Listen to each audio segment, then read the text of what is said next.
আল্লাহ রাসূল আল্লাহর হাবিবের দরবারে আম্মাজান ফাতেমাতুজ জোহরা সাইয়্যিদাতুন নিসাই আহলিল জান্নাহ রাদিয়াল্লাহু তাআলা আনহা তিনি বসে আছেন।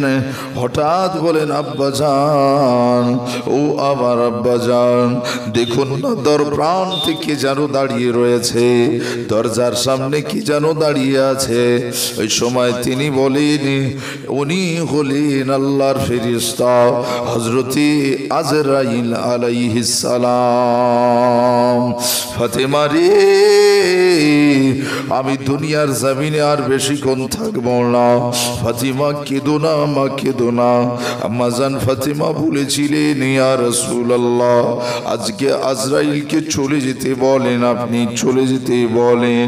আপনি দুনিয়া ছেড়ে চলে গেলে আমি ফাতিমা থাকতে পারবো না। আমি ফাতিমা, আমার জানটা বড় কষ্ট হবে। আল্লাহ নবী, বিশ্ব নবী, নূরের নবী, সোনা নবী, দয়ার নবী আমার ওই সময় ফাতেমাতুজ জোহরার কানটা আগিয়ে দিয়ে কানে কানে কানে কানে বলেছিলেন, ফাতিমা রে, কেঁদো না মা, আমি দুনিয়া ছেড়ে বিদায় হবার পরে যদি কেউ সর্বপ্রথম আমি রাসূলুল্লাহ আমার সঙ্গে মিলিত হয়, তোমার বেশি দিন নয়, আজ থেকে 6 মাস পরে তোমার সাথে আমার দেখা হয়ে যাবে। বেশি দিন না, একটু সবর করো মা, কেঁদো না। হযরতে রাসূলুল্লাহ সাল্লাল্লাহু আলাইহি সাল্লাম বলেন, চলে যাও, নিজের আড়ালে চলে যাও। ঘরের অন্দরে চলে গেলেন। আল্লাহ নবীর পাশে ফেরেশতা আজরাইল আলাইহিস সালাম মানুষের বেশে আসলেন। নরম মনের মানুষ যেমন আসে, ভদ্র মানুষের মতো আসলেন। আল্লাহ রসুলকে সালাম দিয়ে বলেন, আসসালামু আলাইকা ইয়া রাসূলুল্লাহ, হুজুর, আমার আল্লাহর পক্ষ থেকে আমি এসেছি, আনা আজরাইল আলাইহিস সালাম। এই যিনি, আমাকে ইজাজত দেওয়া হোক, অনুমতি দেন, আমি আপনার জানটা কবজ করব। প্র্যাকটিক্যালের কথা বলছি। আমাদের এখনো মওত এসেছে কি আমরা বুঝতে পারবো না। আল্লাহ রাসূল আল্লাহর হাবিব সাল্লাল্লাহু আলাইহি সাল্লাম বলেন, আজরাইল, বুঝেছি তুমি এসেছো জান কবজ করতে, আমার জানটা নেবে। ইয়া রাসূলুল্লাহ, জি, আপনার অনুমতি হলে আমি নেব, আপনার বিনা অনুমতিতে আমি জান নিতে পারবো না। আপনার বিনা অনুমতিতে আমি জান নিতে পারবো না। নবী বললেন, আমি তো রেডি আছি, আমি তো প্রস্তুত আছি, আল্লাহর নিকটে যাব, কত কথা হবে। নাও, আল্লাহ তাবারক তাআলা আজরাইল মালাকুল মউতকে বলে দিয়েছিলেন, আয় আজরাইল, শুনে নাও, তুমি যখন দুনিয়ার জমিনে যাবে, আমার হাবিবের সঙ্গে এমন ভাবে আত্মা মোবারক নেবে, রূহ মোবারক নেবে, আমার হাবিব যেন উহু আহা না করে, আমার রাসূল যেন আহ উফ এরকম না করে, কষ্ট যেন না পায়। ঠিক আছে আল্লাহ, তাই হবে। ঠিক আছে আল্লাহ, তাই হবে।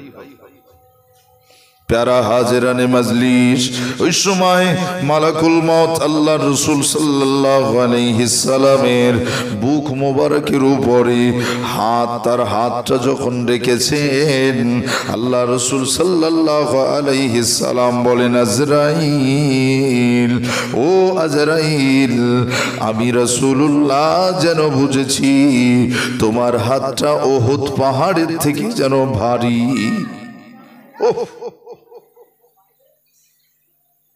উহুদ পাহাড়ের থেকে যেন ভারী লাগছে গো।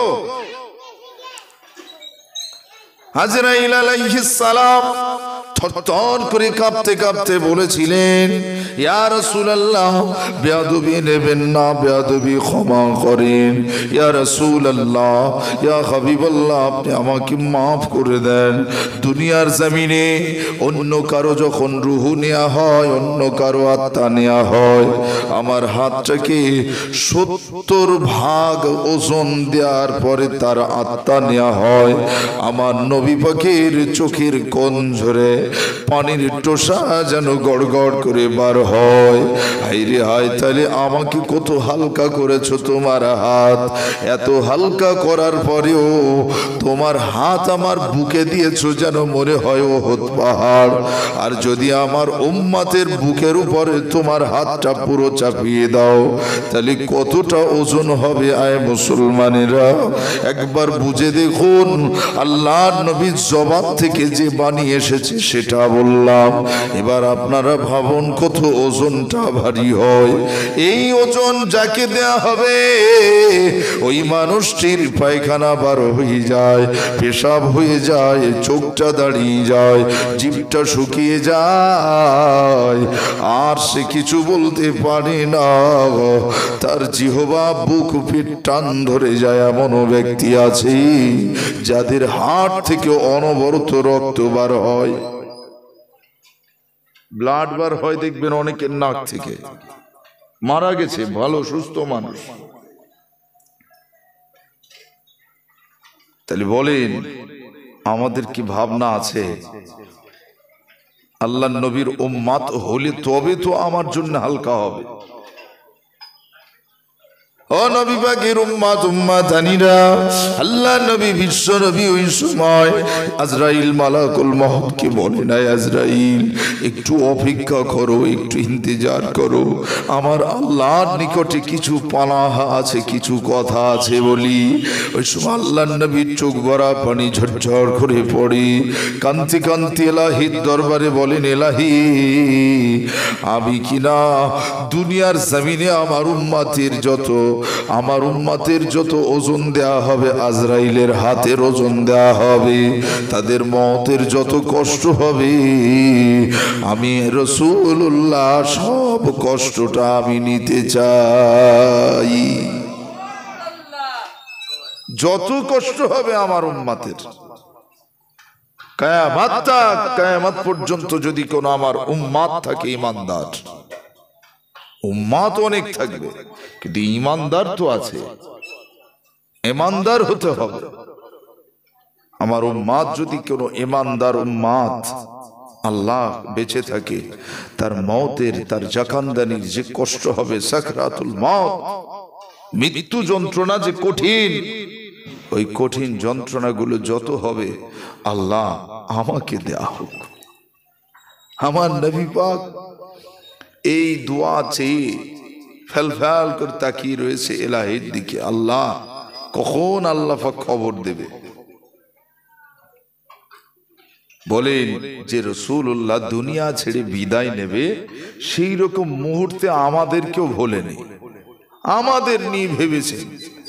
আমাদের মতো নালায়েক পাপী আমরা একবারও রাসূলুল্লাহর প্রতি সারাদিনে দরুদ পড়েছি কিনা ঠিক নেই, একবারও আল্লাহর ভয়ে সারাদিনে ইস্তিগফার পড়েছি কিনা ঠিক নেই। কথা ঠিক না ভুলবা? সারাদিনে একবারও আস্তাগফিরুল্লাহ, এটাও তো সহজে বলা যায়। সারাদিনের মধ্যে আমরা বলেছি, সময় পাইনি বলার। আমার নবী পাক তিনি নিষ্পাপ মাসুম, বলেন না সুবহানাল্লাহ। আমার রাসূল পাক সাল্লাল্লাহু আলাইহি ওয়াসাল্লাম তিনি আল্লাহর দরবারে সারা দিনে 70 বার ইস্তিগফার পড়তেন। কতবার? আর আমরা তার উম্মত, আমাদের কতবার পড়া দরকার? একবার। হা হা হা। সারা জীবনে যতটা পাপ হয়েছে, কতবার তওবা পড়লে ক্ষমা হবে আপনি জানেন? ও ছেলের জনেরা, আল্লাহ নবী আদম সফিউল্লাহ তিনি রোনাজারি করেছিলেন, তিনি কেঁদেছিলেন। এই দুনিয়ার জমিনে আরাফাতের ময়দান আছে, একটা ময়দান আরবের জমিনে, সেই ময়দানের একটা দিকে রয়েছে জাবলে রহমতের পাহাড়। ওই জাবলে রহমতের পাহাড়ের কাছে বসে বসে আল্লাহর দরবারে কেঁদেছিলেন আর বলেছিলেন, রব্বানা, হে আমাদের আল্লাহ, জালামনা, জুলুম করেছি, অত্যাচার করে ফেলেছি, আনফুসানা, আমার নফসের উপরে নিজে নিজে জুলুম করেছি। আল্লাহ, আমার জুলুমের জন্য আমি দায়ী, আমার অন্যায়ের জন্য আমি দায়ী। আল্লাহ পাক, আমার জন্য আমি দায়ী, আমার জন্য আমি দায়ী। আল্লাহ পাক, আপনি আমাকে মাফ করে দেন। ওয়া ইল্লাম তাগফির লানা, আল্লাহ যদি আপনি ক্ষমা না করেন, ওয়া তারহামনা, আর একটু যদি দয়া না করেন, লানাকুনান্না মিনাল খাসিরিন, আল্লাহ ক্ষতি হয়ে যাব, বরবাদ হয়ে যাব, শেষ হয়ে যাব, বিনাশ হয়ে যাব। বলুন তো দেখি, এই এত সুন্দর দোয়াটাও তো আমরা পড়তে পারি? পারি না? পারি না? আল্লাহর শেখানো তো, যে কিভাবে দোয়া চাইলে আল্লাহ কবুল করবে হয়তো জানি না, জানি না, ঠিক কথা। কিভাবে দোয়া চাইলে আল্লাহ পছন্দ করবেন, আমার ক্ষমা করবেন, আমি জানি না, এটা ঠিক কথা। কিন্তু আল্লাহ তো শিখিয়ে দিয়েছেন, হ্যাঁ বান্দা, তোরা আমার শেখানো মোনাজাত, আমার শেখানো দোয়া, আমার শেখানো চাওয়াটা আমার কাছেই বল না, আমি তোর চাওয়াটা কবুল করে তোর তা আদায় করে দেব।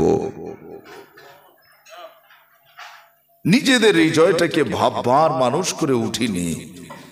সকাল হয়, চলে যাই, নিজের কর্মে রত হয়ে যাই, নিজের কাজের সঙ্গে জড়িয়ে পড়ি, আয় করতে হবে, দুটো টাকা আনতে হবে, ইনকাম করতে হবে, এই কথা ভাবতে ভাবতে, বিবি বাচ্চার কথা চিন্তা করতে করতে আমরা কত মিথ্যা কথা বলেছি, কত মানুষকে ঠকিয়েছি, কত মানুষের ফাঁকি দিয়েছি না?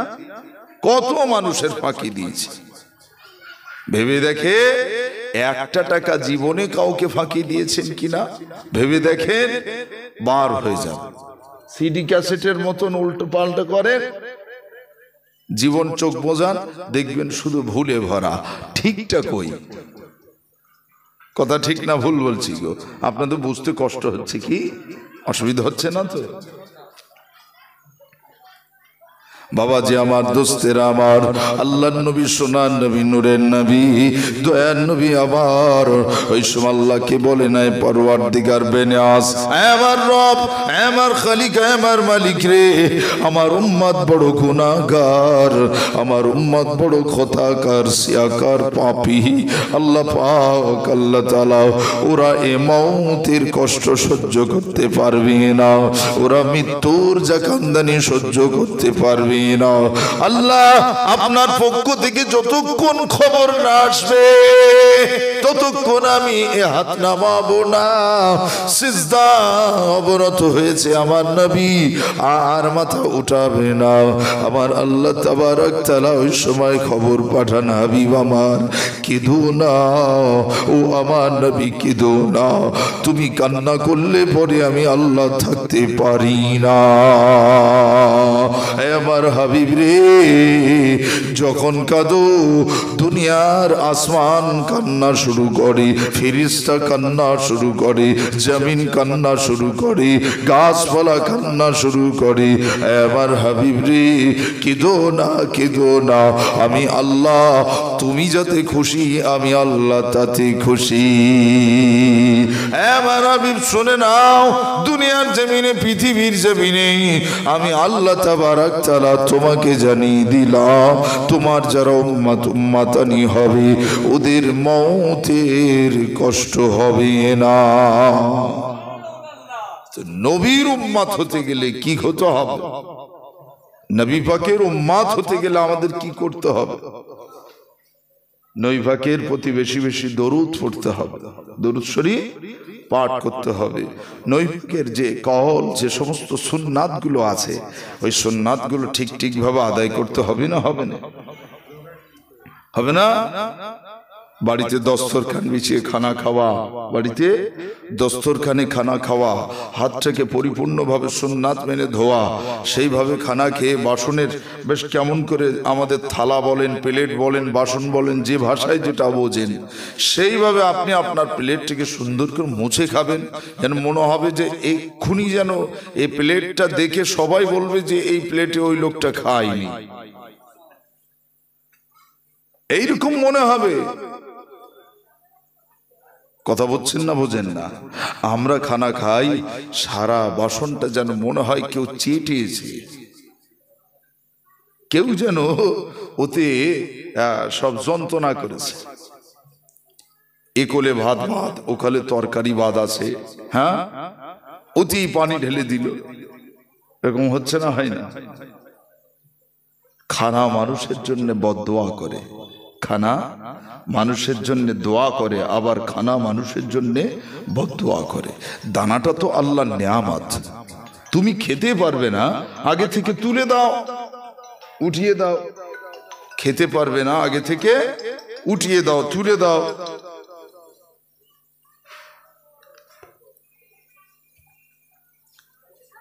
যতটা পারবে ততটা খাবে, তা না, নেবে এতটা কাঁসরের মতো নিয়ে বাস সারা প্লেট ভাত খেলুই না বেটা।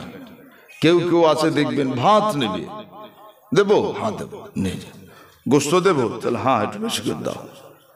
নিজে বাড়ি 500 গোশ কিনে নিজে বাড়ি 1 কোটি খায়, নিজে বাড়িতে 1 কোটি গোস্ত খায়।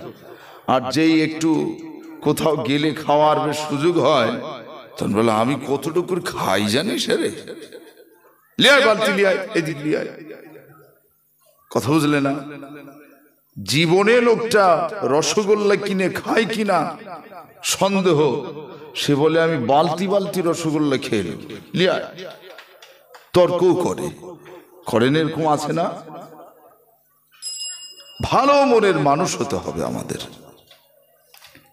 প্যারা হাজেরানে মাজলিস, আল্লাহ নবী, বিশ্ব নবী, নূরের নবী, সোনার নবীর ব্যাপারে একটু জানাই। আমার রাসূলুল্লাহ সাল্লাল্লাহু আলাইহি সাল্লাম দয়ার নবীর নিকটে এক যুবক আসলেন, এসে বলেন, ইয়া রাসূলুল্লাহ, আমি মুসলমান হব। আল্লাহ নবী বললেন, বেশ, তুমি ভালো কথা বলেছ। কেউ কি তোমাকে মুসলমান হওয়ার পারমিশন এমন করে জোর করেছে নাকি? বললেন, না না না, আমি আপনার ব্যবহারে মুগ্ধ হয়েছি, আমি আপনার ব্যবহারে খুশি হয়েছি, তাই তো ইয়া রাসূলুল্লাহ, আমি আপনার হাতে হাত দিয়ে মুসলমান হতে চাই। আল্লাহ নবীর হাতে হাত দিয়ে মুসলমান হয়ে গেলেন। এমন সময় আল্লাহ নবীর সাহাবী হওয়ার সৌভাগ্য পাওয়ার পরে বিচারা যখন চলে যাচ্ছে ঘরের দিকে, আবু জেহেল রাস্তার মাঝখানে ধরেছে। আবু জেহেল রাস্তার মাঝখানে ধরে বলে, আরে তুই যে আবুল কাসেমের কাছে গেলি, তুই যে মোহাম্মদের কাছে গেলি, কি ব্যাপার, কি কিছু, তুই কি মুসলমান হলি নাকি? বললেন, হ্যাঁ হ্যাঁ, আমি কালমা পড়েছি, আমি লা ইলাহা ইল্লাল্লাহ মুহাম্মাদুর রাসূলুল্লাহ সাল্লাল্লাহু আলাইহি সাল্লাম বলেছি। আবু জেহেল বলল, আরে তোর মনিবের নাম বল। তখন মানুষ কেনা বেচা হতো, তখন মানুষ কেনা বেচা হতো, দাস দাসী হতো। হ্যাঁ, মনিবের নাম বলো। বলছে, মনিব আমার অমুক। আবুল আহাবকে ডেকে বলল, মনিবকে ডেকে আনো, এই গাছের গায়ে বাঁধো, গাছের গায়ে বাঁধো, অ্যাকশন শুরু। আবু জেহেল যখন ভয় ভীতি দেখালো, দেখানোর সঙ্গে সঙ্গে সে বলে উঠল, না না না, আমি কলেমা ছেড়ে দেব, আমি ঈমান ছেড়ে দেব। দুর্ভাগা কপাল তার, আমার রাসূলের সঙ্গে বেয়াদবি যারা করবে তাদের শাস্তি বড় ভয়াবহ, তাদের শাস্তি বড় কঠিন। আল্লাহ নবী, বিশ্ব নবী, নূরের নবী দরবারে তিনি ফেরত আসলেন। আসার পরে আওয়াজ দিয়ে বলেন, আয় মুহাম্মদ, এই মুসলমানদের নবী, আমি কালেমা পড়েছিলাম, আমি এক্ষুনি কালেমা পড়েছিলাম, আমি কালেমা ছেড়ে দিতে এসেছি, আমি কালেমা নেব না। আমি ঈমান নেব না, আমি মুসলমান হব না। কি পোড়া কপাল বলো তো। নবীজিকে দেখেছে, কি সৌভাগ্য তার। নবীজির হাতে হাত দিয়েছে, মুসলমান হয়েছে, কি সৌভাগ্য তার। তার জীবনের গুনাহ মাফ হয়ে গেল। সুবহানাল্লাহ, কি সুন্দর ব্যাপার। ও বেটা এসেছে এবার ঈমান ছেড়ে দেবে। আল্লাহ নবী বললেন তুমি ঘরে যাও, যে একটু ভাবো, এক্ষুনি ঈমান ছাড়বে, ঘরে যাও, যে ভাবো, ভালো লাগলে ভালো, না হলে ভাববে, আরো ভাবো। আল্লাহ রসুল আল্লাহর হাবিবের দরবার থেকে আবার চলে যায়। আবু জেহেল আবার রাস্তাতে ধরে বললেন, এই ছেলে তুমি কি বলো, বলো কালমা ছেড়েছ? বলল আমি মন থেকে কালমা ছেড়ে দিয়েছি, আমি ইসলাম ছেড়ে দিয়েছি, আমি আর জীবনে আবুল কাসেমের কাছে যাব না।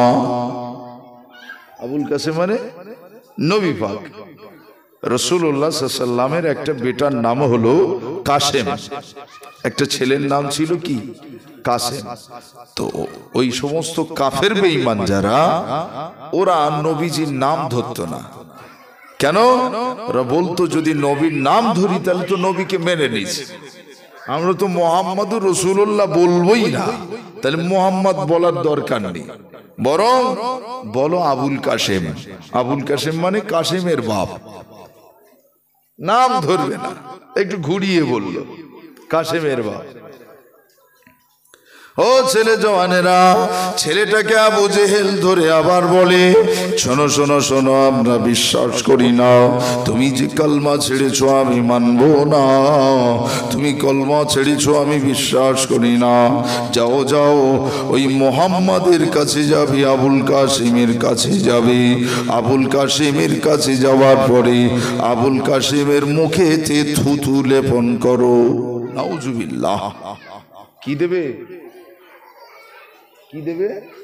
থুতু দেবে। নবীকে থুতু যদি দিতে পারো তাহলে বুঝবো তুমি সত্যি ঈমান ছেড়েছো, কালমা ছেড়েছো। আবু জেহেলের মতো শয়তান কাইকা আর আছে? ও ছেলেরা জওয়ানেরা, আবু জেহেলের কথা মতো ছেলেটা মনিবের ভয়ে ভীত সন্ত্রস্ত হয়ে আমার নবী পাক যেখানে আছে আবার চলে আসে। আমার রাসূলুল্লাহর নিকটে দাঁড়িয়ে হাসি মুখে বলেন, ও মুসলমানদের পয়গম্বর, আমি মুসলমান হয়েছিলাম, আমি ইসলাম ছেড়েছি, আমি ঈমান ছেড়েছি, আমি কালমা ছেড়েছি, আর আমি ঈমান নেব না। আল্লাহর নবী বলেন, না না না, এমন কথা বলতে নাই। ঈমান যখন এনেছো আমার দরবারে একটু আসা যাওয়া করো, তুমি বুঝতে পারবে আমি রাসূলুল্লাহ হলাম আল্লাহর নবী, আমি হলাম আল্লাহর রাসূল, আল্লাহর প্রেরিত পয়গম্বর, আমি হলাম সাইয়্যিদুল মুরসালিন। তুমি এখন বুঝতে পারবে না, যাও যাও চলে যাও। যখন এমনটা বলেছে, বলার সঙ্গে সঙ্গে ছেলেটা থুতু দিল আমার রাসূল পাক সাল্লাল্লাহু আলাইহি সাল্লামের চেহারায়। নাউজুবিল্লাহ বলবেন না? হ্যাঁ, যেই কিনা থুতু নিক্ষেপ করেছে ওই থুতুটা আমার রাসূলুল্লাহর চেহারা মোবারকে লাগলো না। আমার নবী পাকের ডান দিক থেকে থুতুটা চলে যায়, ওই থুতুটা ঘুরে বাম দিক থেকে আগুনের একটা হলকা হয়ে আসে, ওর থুতু ওর মুখে লেগে মুখটা জ্বলে পুড়ে গেল। নবীর মুখে কালি লাগাবে, একটা কথা আছে জানবেন, বুরে নজর ওয়ালে তেরা মুহ কালা হ্যায়। খারাপ নজর দিলে পরে তোমার চেহারাটাই খারাপ হয়ে গেল। তুমি কারো প্রতি যদি খারাপ নজরে তাকাও তোমার নজরটাই খারাপ হয়ে গেল, সে খারাপ না। ও ছেলে জওয়ানেরা, আল্লাহ নবী, বিশ্ব নবী, নূরের নবী, সোনার নবী, দয়ার নবীকে কতভাবে পরীক্ষা নেওয়া হয়। একটা যুবক ছেলেকে পাঠিয়ে দেওয়া হলো, পাঠিয়ে দিয়ে বলল, আবু জেহেল বলে দিল, যাও যে বলবে মুহাম্মাদুর রাসূলুল্লাহকে বলবে, যে মুসলমানদের নবীকে যে বলবে, ও মুসলমানদের নবী আপনি বলেন, এই দুনিয়ার জমিন আসমানে যা আছে সবার নবী আপনি। আপনি যদি গাছের নবী হন, আপনি গাছকে আপনার কাছে ডাক দেন, যদি গাছ আপনার কাছে আসে আমি মুসলমান হয়ে যাব।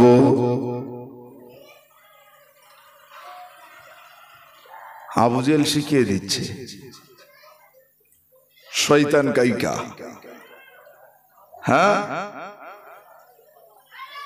যত শয়তানি বুদ্ধি সব ওর ভিতর শিখিয়ে দিয়েছে, যাও। ছেলেটা এসে সাদা সিধা মন এসে রাসূলুল্লাহকে সালাম দিলেন, দিয়ে বলছেন যে আপনি তো মুসলমানদের নবী, আপনাকে বলে আসসালামু আলাইকুম। আমিও বললাম, আচ্ছা ওই যে দূরে একটা গাছ আছে না, দূরে বড় একটা গাছকে আপনি ডাকুন তো দেখি, আপনার কাছে আসে কি? যদি আসে তাহলে আমি আপনার কাছে আপনার হাতে হাত দিয়ে মুসলমান হব, মুসলমান হব। আল্লাহ নবী, বিশ্ব নবী, নূরের নবী, দয়ার নবী, ওই সময় আল্লাহ রাসূল সাল্লাল্লাহু আলাইহি সাল্লাম ওই যুবক ছেলেটাকে দেখে বললেন, এই যুবক ছেলে, শোনো শোনো বাবা, যাও চলে যাও, যে গাছটা তোমার মনে হয় সব থেকে বড়, ওই গাছকে যে বলবে তোমার নবী তোমাকে ডেকেছে।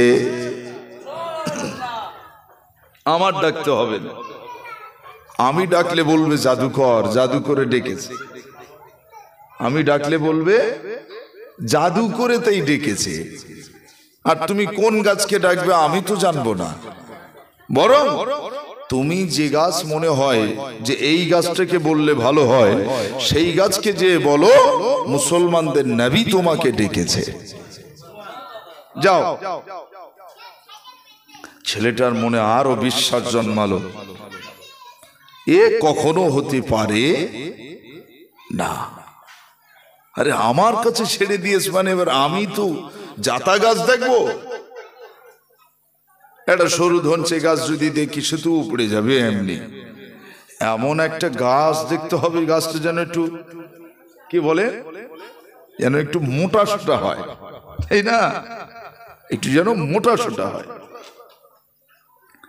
নিজের ইচ্ছাতে জঙ্গলের দিকে চলে যায় ওই যুবক ছেলেটা। যাওয়ার পরে ওই জঙ্গলের ভিতরে একটা বটবৃক্ষের ন্যায় একটা বড় একটা গাছ, ওই গাছকে লক্ষ্য করে বলে, না রে গাছ, মুসলমানদের নবী ডেকেছে।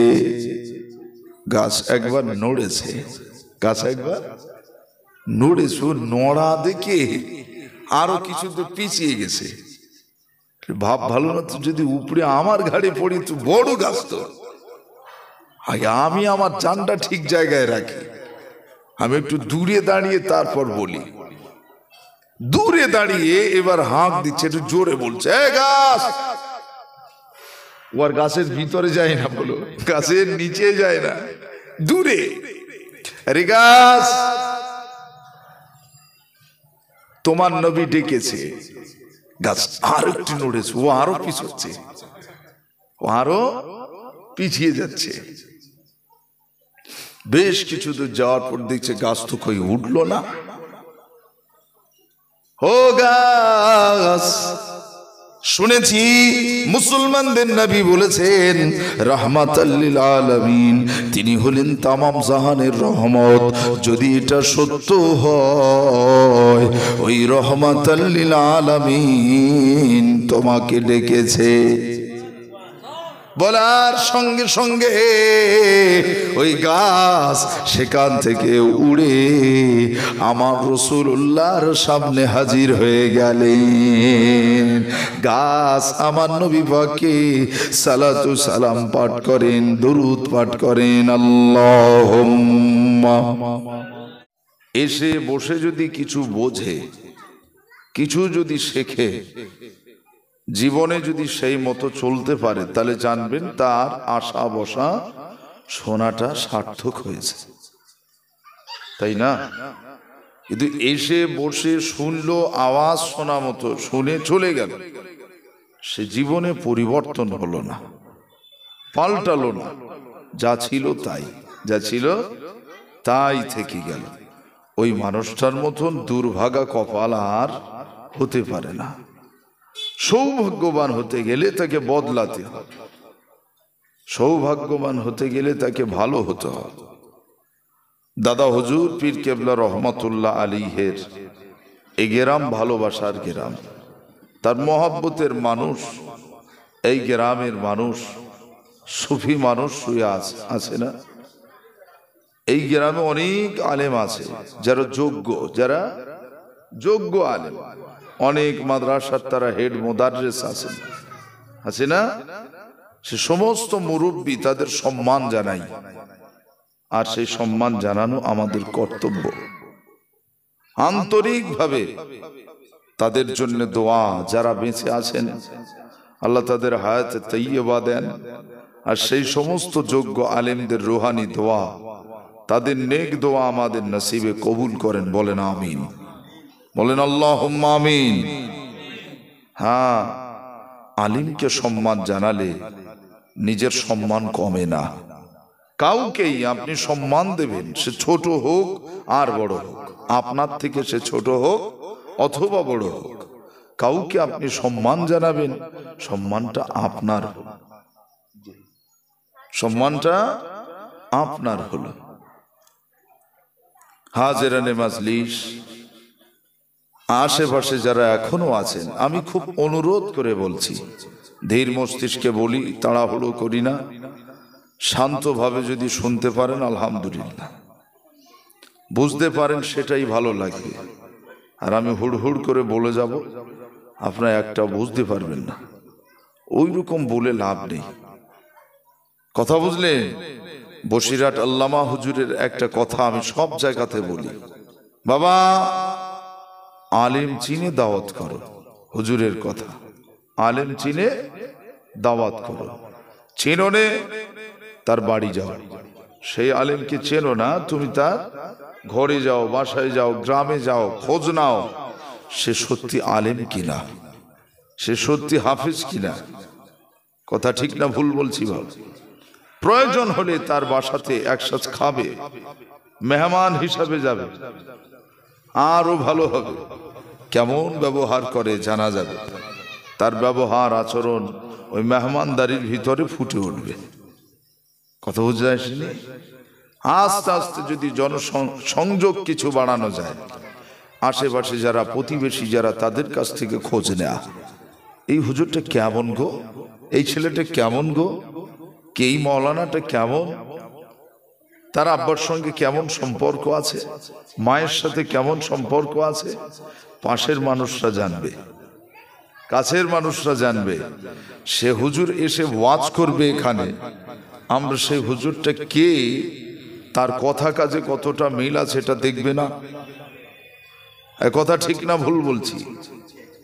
হ্যাঁ, আল্লাহ তাবারক তাআলা বলেন, লিমা তাকুলুনা মা লা তাফআলুন। এই দুনিয়ার মানুষ শুনে নাও, যারা এই ওয়াজ নসিহত করেন, দ্বীনের প্রচার করেন, আল্লাহ পাক আল্লাহ তাআলা তার বান্দাদের উদ্দেশ্য করে বলছে, না আবার বান্দারে, তুমি যে কথা নিজে, যে কাজ নিজে না করো, সে কথা যেন অন্যকে বলো না। যে কাজ তুমি করবে না আর সেই কথা অন্যের বলে যাবে, তা কি করে হয়? বাবা আল্লাহর পথে দান করো, হুজুর দান করবে না, হবে? তাসির হবে? বাবা নামাজ পড়ো, হুজুর নামাজ পড়বে না, তাসির হবে? বাবা হালাল হারাম বেশি খাও, হুজুর হালাম হারাম বেশি খাবে না, হারাম হালাল বেশি খাবে না, ওয়াজে তাসির হবে?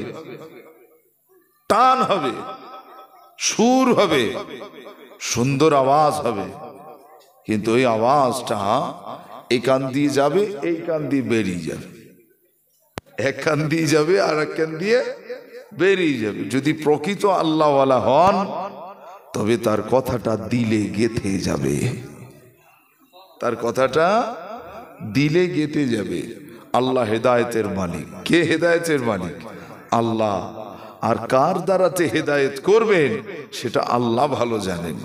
এই জায়গায় যে আমি কি ওয়াজ করব আমি জানবো না। আমি হয়তো একটা চিন্তা নিয়ে এসেছিলাম, আজকে আমি গোবিন্দপুর গ্রাম ভেবিয়ার কাছে এই গ্রামে যে এই ওয়াজটা করব, নবী দিবস উপলক্ষে ইসালে সওয়াব, তাই না? সেই সঙ্গে পীর ওলি আউলিয়া বুজুর্গানে দিন যারা চলে গেছেন তাদের রুহের মাগফিরাত, সে সঙ্গে আমাদের আব্বা মা যারা, দাদা দাদু পূর্বপুরুষ যারা বিদায় নিয়েছেন তাদের সব রেসানি মাহফিল। কথা ঠিক না ভুল? এখন ওয়াজ হবে, বিশাল একটা মন নিয়ে এসেছিলাম, কিন্তু এখানকার পরিস্থিতি আর আল্লাহ তাবারক তাআলা তিনি এই অধমের জবান থেকে যা বলাবেন তার বাইরে আমি বলতে পারবো না। এই গোবিন্দপুরের জন্য কোনটা ভালো হবে, কোনটা খারাপ হবে, কোনটা এখানকার জন্য দরকার সেটাই আল্লাহ বলাবেন, সেটাই আল্লাহ বলাবেন। সম্মানিত অতিথি, একটু মহব্বতে দরুদ শরীফ আল্লাহুম্মা সাল্লি আলা।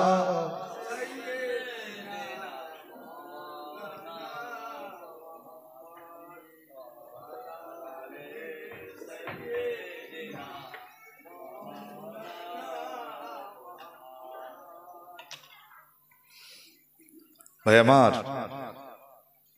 আল্লাহ তাবারক তাআলা আজকে আপনি এখানে বসেছেন, এই বসাটা কতটা আপনার জন্য আমার জন্য কল্যাণকর। আল্লাহ রাব্বুল আলামিন বলেন, দুনিয়ার জমিনে, পৃথিবীর জমিনে যেখানে আমার কথা হবে, যেখানে আমার আলোচনা হবে, আমার হাবিবের কথা হবে, ওই জায়গাটা আমি আল্লাহ আমার কাছে সর্বাধিক প্রিয়। কেননা সে মজলিসটা হলো জিকরুল্লাহর মজলিস, আল্লাহর জিকিরের। এই জায়গাতে দুনিয়ার জমিনের কোনো কথা হবে না। এখানে যতক্ষণ বসবেন কবরের কথা মনে হবে, হাসরের কথা মনে হবে, কিয়ামতের কথা মনে হবে, আমার আপনার জীবন জিন্দেগিটা কিভাবে অতিবাহিত হবে। আমার যখন নিঃশ্বাস চলে যাবে দুনিয়া ছেড়ে, আমি যখন আর নিঃশ্বাস নেওয়ার ক্ষমতা রাখবো না, চোখ থাকলেও দেখেও কিছু করতে পারবো না, কান আছে শুনতে পেয়েও কিছু বলতে পারবো না, আমার হাত দুটো আছে বটে আর হাত উঠবে না, আমার পাটা ভালো আছে কিন্তু পা সোজা হয়ে যাবে আর হাঁটার ক্ষমতা থাকবে না। সেটা হলো আমাদের জন্যে মত, আমাদের জন্যে। এই মৃত্যুটা যখন আমাদের সম্মুখে আসবে, মৃত্যু এত কঠিন, মৃত্যু এত কঠিন, এই মরণ যন্ত্রণা যদি আমরা বুঝতে পারতাম তাহলে জানতেন দুনিয়ার মানুষ কেউ আর নামাজের মুসাল্লা ছেড়ে অন্য কোথাও থাকতো না।